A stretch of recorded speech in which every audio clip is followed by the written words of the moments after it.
Trabajo práctico 3. Trabajo práctico 3. Los sujetos en el derecho, en el Estado liberal y en el Estado social de derecho. La comparación entre derecho, a ver, Florencia, la comparación entre derecho liberal o clásico, o derecho moderno también, con derecho social, digamos, esa idea la tienen.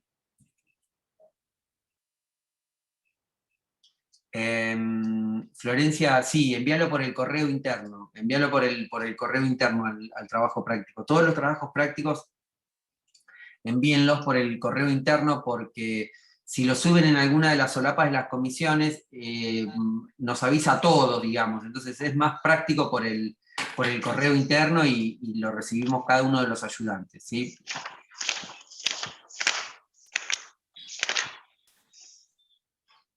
Ok. Germán, a ver. Yo no sabía si le había llegado el trabajo práctico y no encontraba su mail. El mail de acá del aula web, mándenlo por ahí, es automático por el mail del aula web. Cualquier cosa, urgencia, el aula web nos avisa enseguida, cualquier cosa que no puedan entrar al aula web o algo así, el correo vinculado con el aula web mío es ese que les envié ahí, mhsevillano@gmail.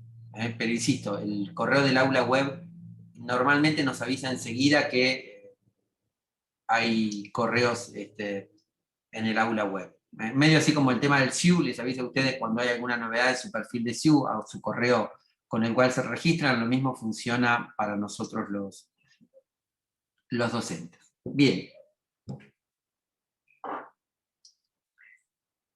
Esa situación que describe el trabajo práctico de esta localidad de Cuesta Blanca y el territorio del grupo indígena o del pueblo originario que necesita atravesar, y eso que es bastante común en el norte de nuestro país y también en el sur.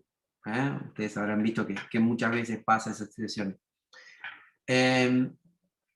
¿Qué diferente enfoque plantearía el derecho liberal y qué diferente enfoque plantearía el derecho social, o lo que también se llama el Estado social de derecho? ¿Qué diferencias habría en la mirada que tienen un Estado clásico de un Estado social de derecho?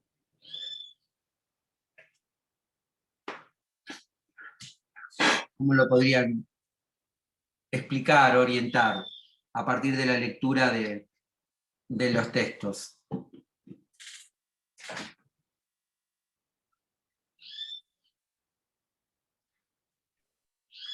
Por ahí pensaba que, o sea, algo clave que el Estado liberal, digo, priorizaría la propiedad privada, digamos, del terrateniente, mientras que en el Estado social, digamos, quizás, no sé si se priorizaría, pero sí se tendría en cuenta, por ejemplo, los derechos humanos y el derecho a la vivienda. No sé, pero acá más que el tema del derecho a la vivienda es como el derecho de trasladarse, como el derecho de transitar, de pudiendo, digamos, hacerlo por un camino más corto y más rápido, el dominio el dominio privado, la propiedad privada, el dominio privado, haría que este grupo de la comunidad, frente incluso a alguna emergencia, tenga que hacer un camino mucho más largo. A ver, hay evidentemente en la situación al menos dos derechos en pugna, dos derechos chocando. El derecho de propiedad y el derecho de transitar, eventualmente vinculado a el derecho al acceso a la salud, a la atención médica, ¿sí? Para el derecho liberal, ese choque, esa pugna de derechos, ¿es válida? Es decir, ¿puede el derecho liberal coincidir con esto que estamos diciendo? Que hay una pugna de derechos entre el derecho a la propiedad privada, el dominio privado, con el derecho a transitar y el derecho a la salud.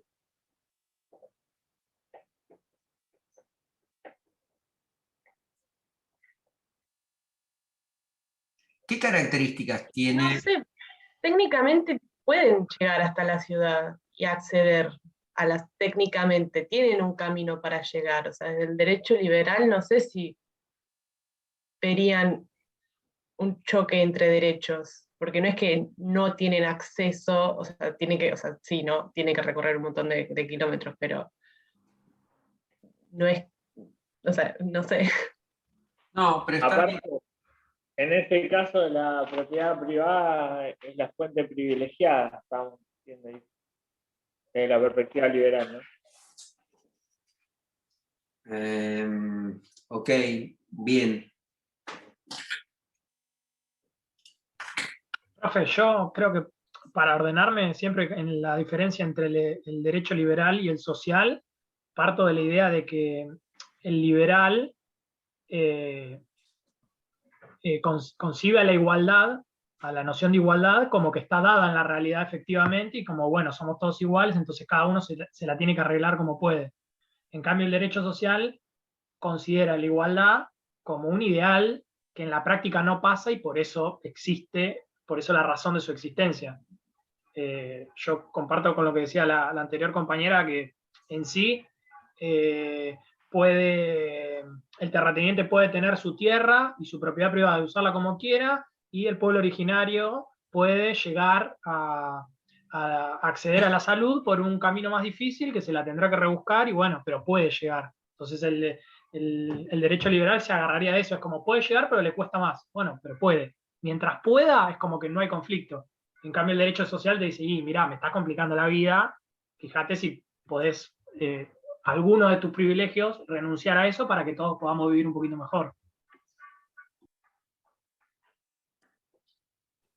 Sí, yo pensaba lo mismo, que quizás el conflicto dentro del derecho liberal sería cuando se viene como a trastocar la propiedad privada, digamos, porque lo demás, o sea, si hay mínimas posibilidades,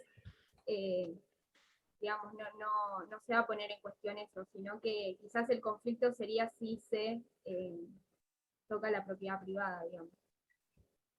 Ujú.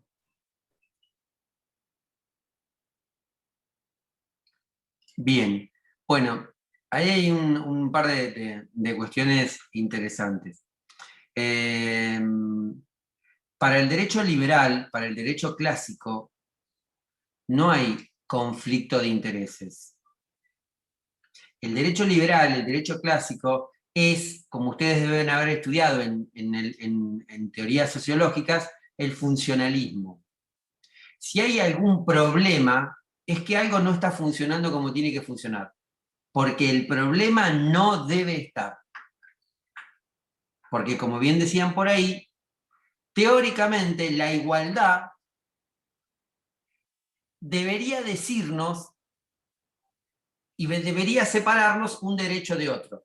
Para que lo entiendan, en el derecho liberal, en el derecho clásico, valdría esa idea que uno a veces escucha mucho en la tele, qué sé yo, que dice, no, bueno, pero no hay acá mucho problema, porque yo tengo que respetar tus derechos y vos tenés que respetar los míos, porque mi derecho termina donde empieza el tuyo. En una especie de gráfico en el cual uno podría decir, hasta acá llega lo mío, desde acá arranca lo tuyo. Para el derecho liberal no hay conflicto. Para el derecho liberal no hay conflicto. Entonces, para el derecho liberal, el acceso a la propiedad, el dominio privado, es una regla de oro, es una regla de oro del sistema, y en todo caso, digamos, el acceso a la salud de ese pueblo está garantizado por otro camino. De ninguna manera puede haber en el derecho liberal conflicto entre un derecho y otro. Habrá que ajustar el ejercicio del derecho de manera tal de que el conflicto quede funcionalmente limitado.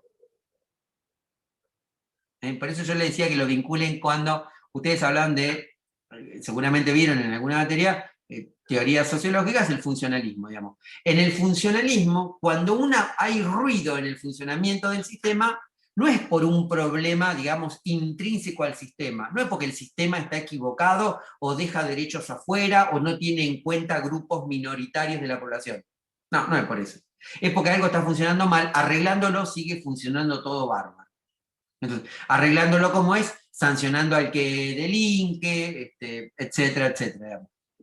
Al derecho liberal, el respeto a ultranza de las libertades individuales es lo que va a permitir el libre juego de la interacción, compradores, vendedores, empleadores, trabajadores, y eso va a hacer que el sistema, digamos, avance sin anomalías, sin ruidos, sin conflictos. Esa visión, como recién decían, es una visión, si ustedes quieren, utópica de la dinámica social.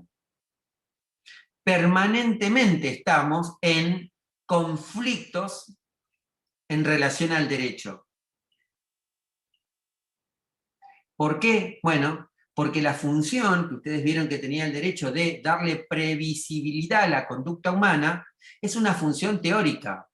La conducta humana siempre es más rica, ¿sí?, que la norma que pretende regularla.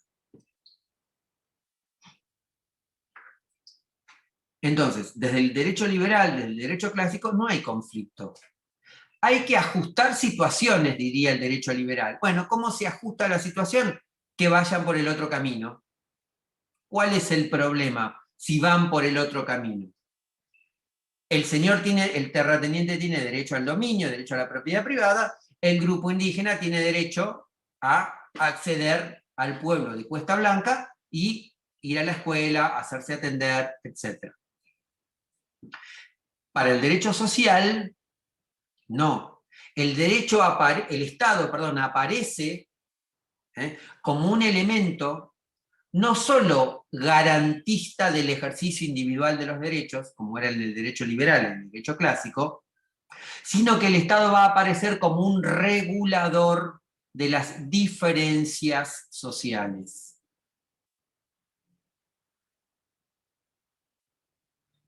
Es decir, en el Estado clásico, el Estado lo que tiene que garantizar es que cada uno de nosotros pueda desarrollar al límite sus derechos individuales.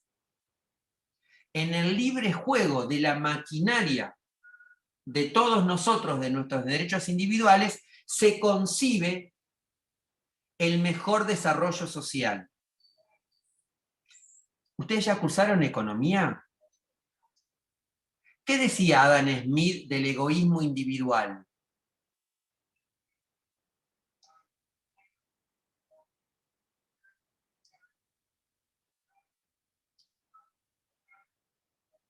Adam Smith, en 1776, con un libro que se llama Investigación acerca de la causa y el origen de la riqueza de las naciones, decía que que el egoísmo individual es lo que va a hacer que cada uno de nosotros sea mejor, y en la medida en que cada uno de nosotros sea mejor, colectivamente todos vamos a estar mejor. Para Smith, el egoísmo individual es una fuerza económica central. Lo que pasa es que no es medible económicamente de entrada, porque parte de mi motivación interna. En la medida en que todos queremos ser el mejor docente, el mejor alumno, el mejor político, el mejor carnicero, la sociedad va a ser toda mejor. Profe, acá estoy leyendo que para Smith el egoísmo es inherente a la vida humana, dice. Claro. La vida humana sería imposible si los hombres no fueran buscando egoístamente sus propios intereses mediante el trabajo, la diligencia, la economía. Entonces, en la medida en que el derecho garantiza, el Estado me garantiza que todos, cada uno de nosotros vamos a poder ejercer esa fuerza interna, bueno, la sociedad va a crecer. Esa idea de que el conflicto en el Estado liberal, en el Estado clásico, el conflicto tal cual lo entendemos hoy, o lo podríamos definir hoy, entre choque, entre controversia de mi derecho con la posibilidad real de ejercer mi derecho por alguna limitación del sistema, esa idea de conflicto en el derecho clásico no existía. Si algo fallaba, si algo funcionaba mal, era porque algo se estaba haciendo mal, cambiando ese algo, se solucionaba el tema, digamos. No había esta idea de que el ejercicio de mi derecho legítimo puede entrar en choque con el ejercicio de tu derecho legítimo. ¿Sí?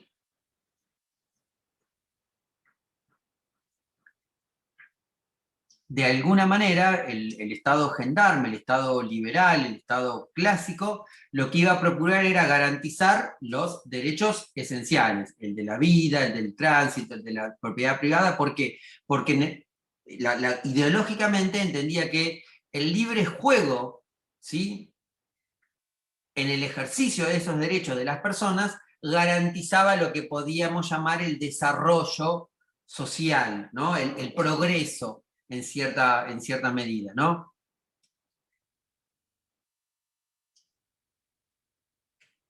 En cambio, para el Estado social de derecho, la idea va a ser distinta. El conflicto, ¿sí?, va a ser el emergente, ¿sí?, la evidencia que el libre juego del ejercicio de los derechos individuales no permite igualitariamente el ejercicio teórico de igualdad que propugnaba el derecho liberal. Porque a la hora de poner en marcha nuestros recursos, nuestras herramientas, nuestras posibilidades, las personas partimos de situaciones fácticas distintas.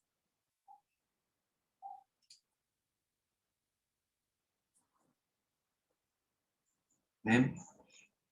Entonces, el Estado va a aparecer ya no como el elemento que trata de garantizar el libre juego de las fuerzas, el libre juego de la fuerza del mercado, de la oferta y demanda, sino que el Estado va a empezar a asumir de compensador, de creador artificial de remedios, de políticas públicas que van a tratar de compensar esa desigualdad entre las partes. El caso típico central, uno lo podemos ver tiene que ver con esta idea de orden público que alguna vez charlamos, en el Estado, en el derecho laboral. ¿Pueden el trabajador y el empleador pactar libremente su remuneración? ¿O hay algún límite, alguna condición que pone el Estado? Hay como un piso de derecho que para negociar, de acuerdo a cierta tarea, tenés que cobrar como mínimo cierta cantidad de plata, pero vos podés a eso agregarle como cobrar plata extra o demás. O sea, a partir de ese piso para arriba se puede que sea distinto, no puede ser hacia abajo. Bueno, ok, eso es válido. Hay dos maneras de establecer ese piso. En términos generales, el Estado lo fija con el salario mínimo vital y móvil. Dice, mira, negocia todo lo que quieras, pero como mínimo, si trabajás 8 horas diarias, tenés que ganar esto. Menos no se puede. Entonces, ahora vamos al mensaje. Esta es una aclaración que me gustaría que se entienda. No es que el Estado social de derecho viene a intervenir completamente la libertad individual, sino que dice, la libertad individual tiene todo el derecho de existir, pero como mínimo yo digo que se arranque desde un piso más alto. ¿Sí? Ese piso sería el orden público laboral, exacto. Ahora vamos a lo de la paritaria, Mauro. El orden público laboral existe en muchísimos temas. Por ejemplo, en los días de vacaciones, en el descanso. La ley de contrato de trabajo va a decir que si yo tengo, lo escribo así queda, hasta 5 años de antigüedad, tengo 14 días de vacaciones. Hasta 10 años de antigüedad, tengo 14, 21, perdón, porque me los equivoco, hasta 20 años de antigüedad tengo 28, y más de 20 años tengo 35. Ese es el esquema de vacaciones que habla nuestra ley de contrato de trabajo. ¿Puede un convenio colectivo decir si los trabajadores de comercio, por decir algo, los trabajadores de comercio con hasta 5 años de antigüedad tienen 12 días de vacaciones? ¿Puede un convenio colectivo decir eso?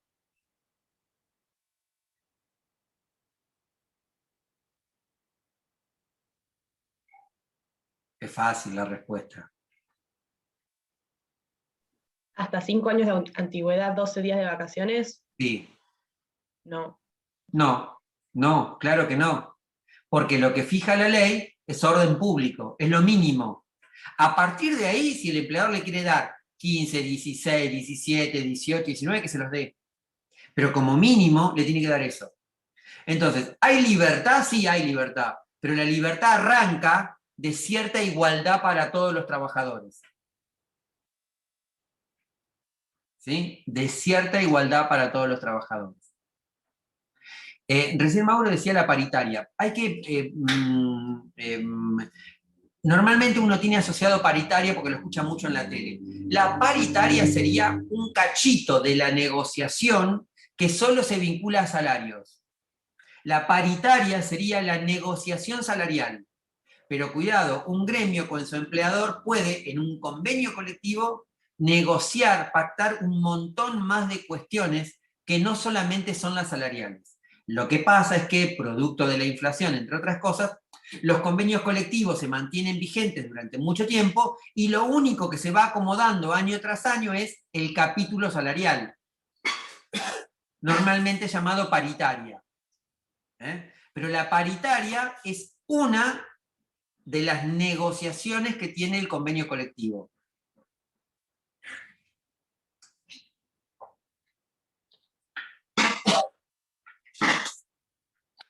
¿Sí?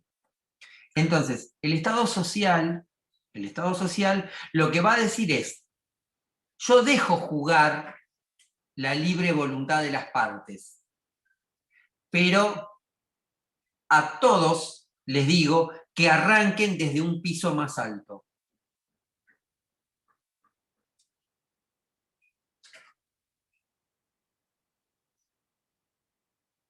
A todos les digo que arranquen desde un piso más alto. ¿Sí? Entonces, ¿por qué el Estado dice que todos arranquen desde un piso más alto? Porque va a tratar de compensar a aquellos que les llega a costar al piso. A ver, por ejemplo, la paritaria de comercio, la paritaria del gremio de comercio. A un chico que recién empieza o a una chica que recién empieza y que es repositor, por ahí le sirve. Porque repositor no requiere una capacidad, digamos, de estudio, lo que sea. Entonces Carrefour le diría, mira, yo te pago 2 mangos, ¿viste? Porque si vos no querés ser repositor, hay 25 que quieren ser repositor. Entonces, la paritaria o el salario mínimo vital y móvil, al chico repositor le sirve. Por ahí al gerente general de Carrefour, no. ¿Qué le importa lo que diga la paritaria de aumento si él se sienta con el dueño de Carrefour y dice, mira, a mí pagame en dólares lo que yo quiero, porque si no me voy a Walmart? O sea, eso es lo que busca el Estado social de derecho. Es decir, a ver, la libertad individual no está mal, pero yo necesito asegurarle más o menos a todos que arranquen con cierta posibilidad real de luchar, de competir, de reclamar por lo mismo.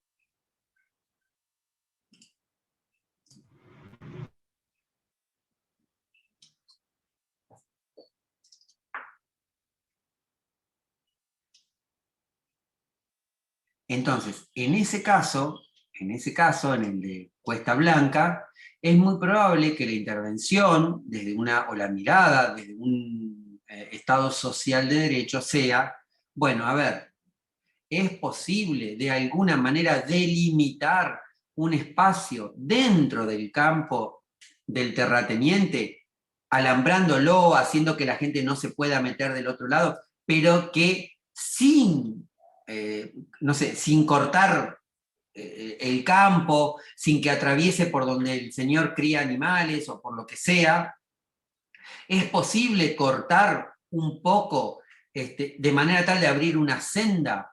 Porque es racionalmente viable, socialmente esperable que si yo puedo hacer 5 kilómetros para ir a la escuela o para ir al médico, no tenga que hacer 30 kilómetros para ir a la escuela o para ir al médico. ¿Sí? Entonces, Profe, sí.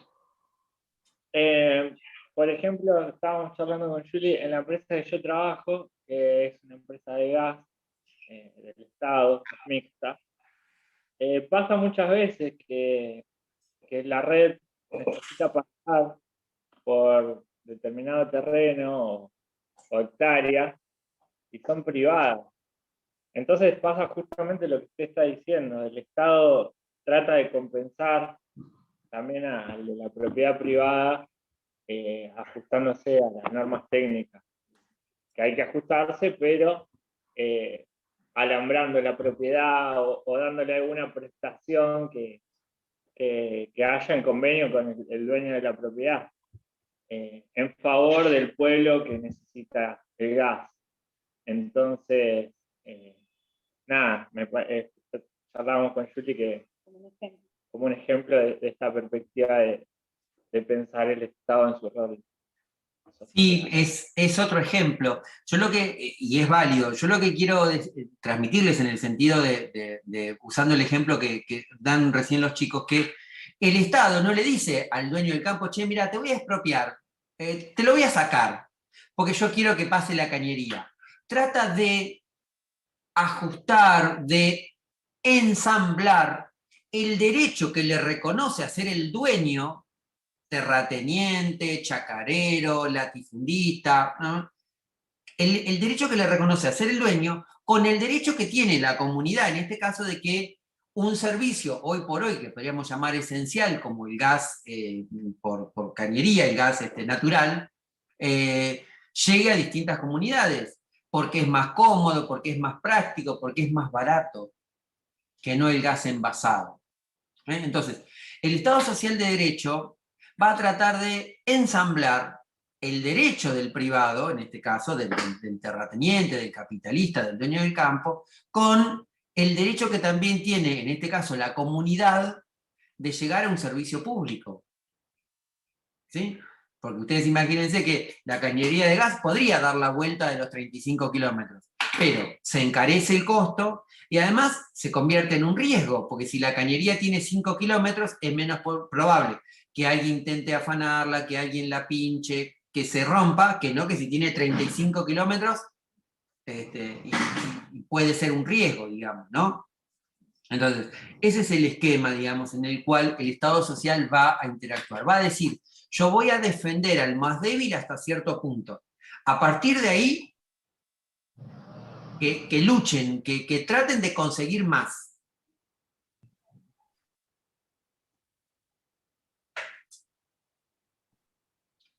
Normalmente, y ustedes lo vieron ahí en el texto de Barroso, González y Castro Badilla, normalmente se suele usar como esta idea del Estado interventor a partir del Estado social del derecho y a partir de una invención que se ha hecho en teoría, que es el Estado keynesiano. Como que Keynes procuraba que el Estado intervenga en economía siempre. Y no es así. Keynes lo que va a decir, ahí vamos Florencia, Keynes lo que va a decir es, en situaciones de crisis, el único motor que puede encender la economía es la inversión pública. Entonces, en épocas de crisis, el Estado tiene que intervenir todo lo que pueda. pero a medida que el sistema económico se va recuperando, la inversión pública se tiene que ir retrotrayendo.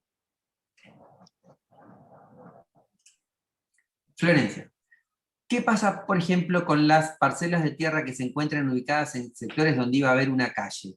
Eso suele pasar en los barrios. Bueno, eso tiene un nombre en derecho, que se llama servidumbre. Cuando un municipio necesita trazar una calle y una calle tiene que pasar, va a haber una limitación al derecho privado. Se va a constituir una servidumbre de uso público. Y si yo tengo, por decir algo, 3 hectáreas, voy a tener que permitir que, si ese trazado es urbano, la calle pase.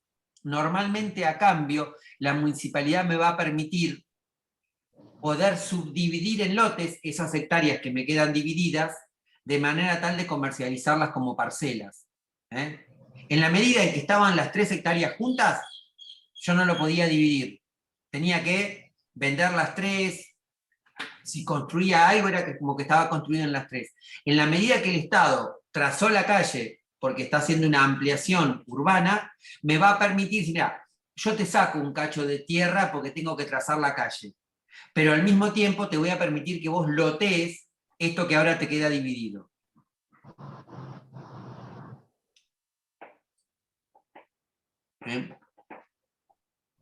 ¿Eso era más o menos lo que preguntaba Florencia?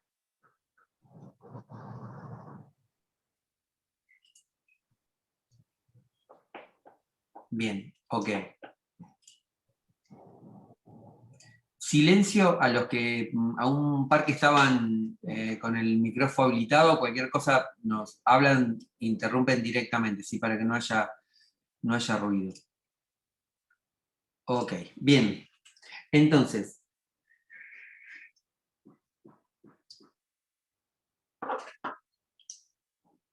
¿alguna pregunta? En realidad, en esta ida y vuelta que hicimos, respondimos el punto 1 y respondimos el punto 2 del trabajo práctico, o fuimos respondiendo, por así decirlo, el punto 1 y el punto 2 del trabajo práctico. Cómo analiza la situación desde el Estado liberal y los principios jurídicos que se encuentran contemplados atrás. El texto de Barroso González y Castro Badilla es un poco extenso, pero interesante, de una lectura relativamente fácil. ¿Ustedes lo leyeron? Bueno, traten de si pueden leerlo, fijarse, apuntar algunas ideas, porque insisto, es un texto interesante. Hay algunas preguntas de este tema en el parcial seguro, de distintos enfoques del Estado liberal y del Estado clásico. Y seguramente con esto, en alguna clase más, lo completemos con lo que se llama el Estado constitucional o el constitucionalismo social. No lo vamos a meter ahora, es un tema que vamos a ver más adelante, que está explicado en un video que habíamos hecho, así que seguramente se lo representemos, pero esta diferencia entre el Estado liberal y el Estado clásico, roles, funciones, a mi entender, con lo que charlamos ahora, estaría. ¿Sí? Y acá había una pregunta más en relación a los estudiantes de periodismo. Aportar elementos teóricos del trabajo social para redactar una especie de carta pública o petitorio de las autoridades de Cuesta Blanca con los fundamentos vinculados a su disciplina. Eso los invito a que lo hagan ustedes, hagan ese punteo y lo respondan en el trabajo práctico, en el sentido que apunta a ver qué elementos que han visto en otras materias, en el desarrollo de su carrera propiamente dicha, tienen vinculación con, o podrían ayudarle a los estudiantes de periodismo a hacer una especie de, no sé, campaña de comunicación, alguna planificación para intervenir. A eso queda librado el criterio de ustedes. No es que lo tienen que redactar, no, es simplemente, mira, tratar de hablar de esto, tratar de hablar de esto otro, como muchas veces pasa, que uno le tira letra, por así decirlo, al comunicador, y es el comunicador el que trata de ensamblar, digamos, el conocimiento de otra disciplina.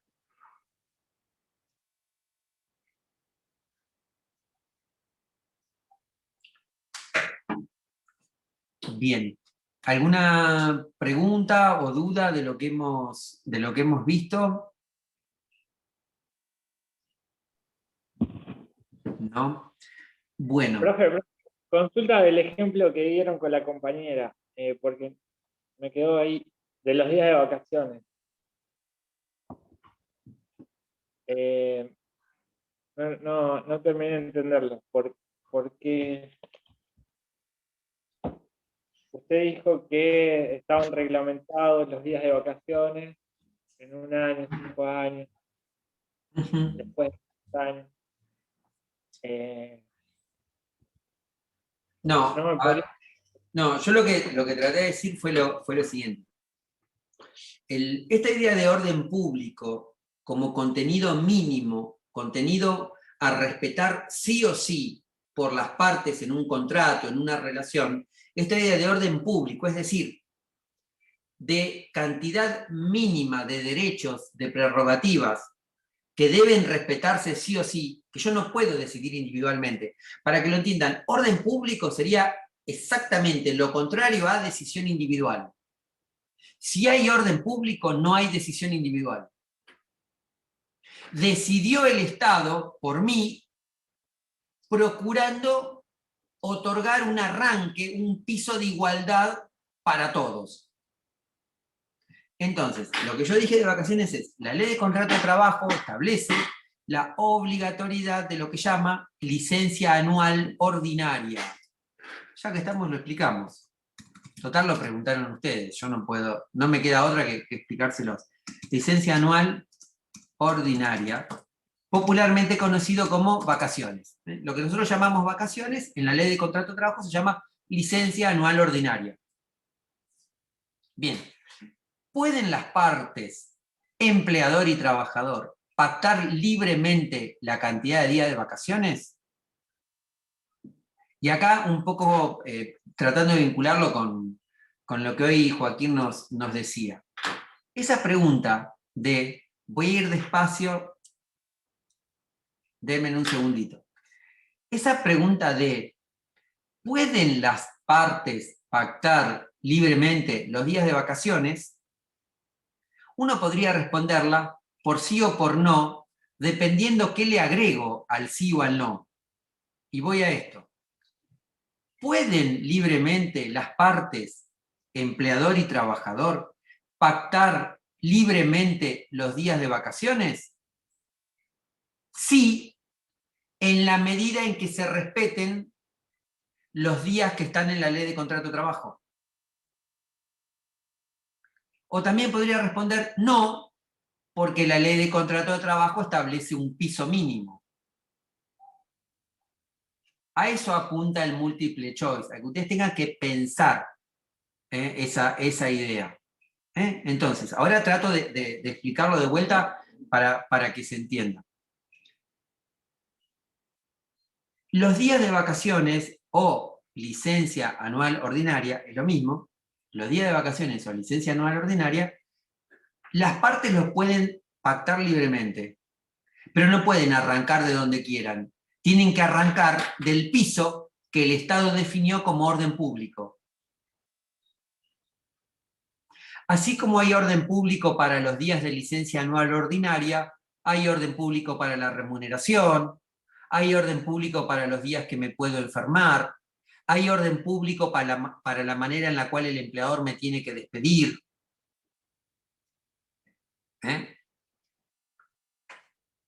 Es más, toda la ley de contrato de trabajo en realidad es orden público de distintas cosas.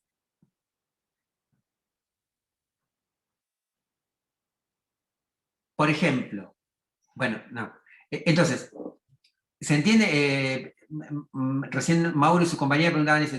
¿Quedó más o menos claro entonces cómo es ese del orden público en los días de vacaciones? O sea, y se ve, digamos, cómo esa pregunta, ahora vamos, Mauro, Claro. ¿cómo esa... No, si lo fundamento por sí o por no.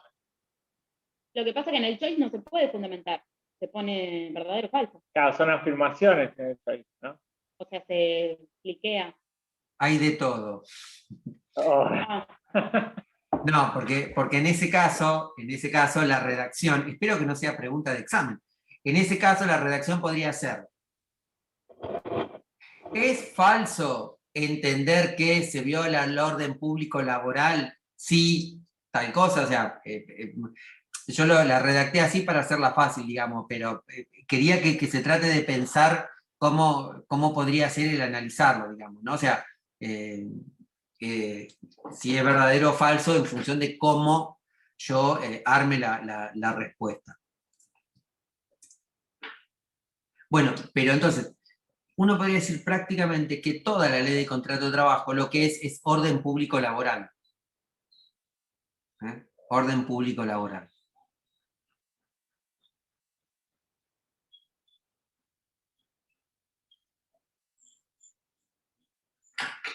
Bien. ¿Estamos más o menos entonces con esa idea?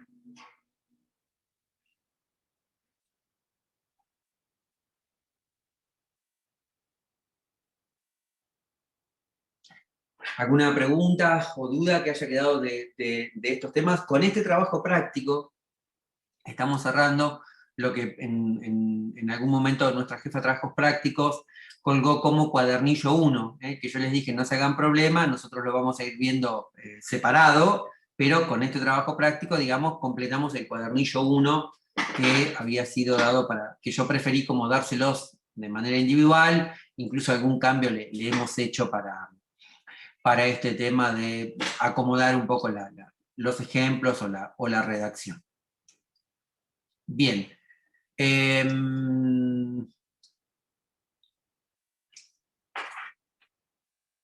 Me estoy anotando el tema del 21 de mayo como para tratar de chequearlo y comentárselo en la clase que viene.